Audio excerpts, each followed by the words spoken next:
ஒரு காலத்துல பிள்ளைகள் பெற்றோருக்கு பயந்துகிட்டு இருந்தாங்க, இன்னைக்கு பெற்றோர்கள் பிள்ளைக்கு பயந்துகிட்டு இருக்காங்க. எப்படி வந்துட்டு கேட்கறது? சாப்பிட மாட்டேன்னு சொல்லுவானே, எதிர்த்து பேசுவானே, கத்துவானே, வீட்டை விட்டு போயிட்டான்னா என்ன பண்றது?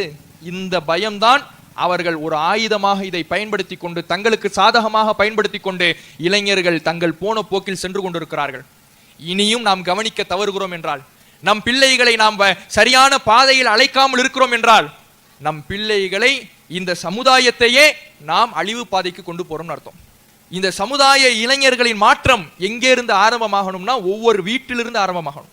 நம்ம ஒவ்வொரு வீட்டில இருக்கக்கூடிய இளைஞர்களை சரி செய்து விட்டோம் என்றாலே அது சமூக மாற்றமாக மாறிவிடும். ஏனென்றால் பல குடும்பங்கள் சேர்ந்ததுதான் ஒரு சமூகம். நாம ஒவ்வொருவரும் நம்ம பிள்ளைகளை சரியான வழியில் நடத்தினோம் என்றால் அது இந்த சமுதாய இளைஞர்களை சரியான பாதையிலே சங்கமிக்க வைக்கும்.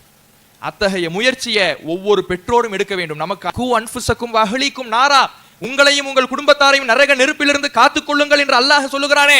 நாம் தொழுகையாளிகளாக, நோன்பு பிடிக்கவர்களாக, இஸ்லாத்தின் மார்க்க உபதேசங்களை கேட்பவர்களாக, இஸ்லாத்தின் சட்ட திட்டங்களை பேணி நடப்பவர்களாக, ஹராம் ஹலாலில் கவனம் எடுப்பவர்களாக அல்லாஹ் கொடுத்திருக்கிற பொறுப்பு உணருங்க. இந்த உலகத்தில் வாழ்ந்து மரணித்து அல்லாஹ்விடத்திலே அல்லாஹ் நாடினால் நாளை மறுமையிலே சுவனத்திற்குரியவர்களாக சுவன பாதையிலே நடைபோடுகிற பொழுது நம்ம புள்ள நாம இன்னைக்கு சொல்லாததுனால, அவனை மீட்டி எடுக்காததுனால, நேரத்தை வீணடிச்சு ரீல்ஸ்ல செலவழிச்சு, கேம்ல செலவழிச்சு, வீணான காரியத்துல தன்னுடைய வாழ்க்கையை அழித்துக் கொண்டு போதை பழக்க வழக்கங்கள்ல சிக்கி தவித்து நாளை மறுமையிலே நரக பாதையிலே பயணித்துக் கொண்டிருந்தான் என்றால் அவன் முகத்தை பார்க்க முடியுமா? யோசிச்சு பாருங்க.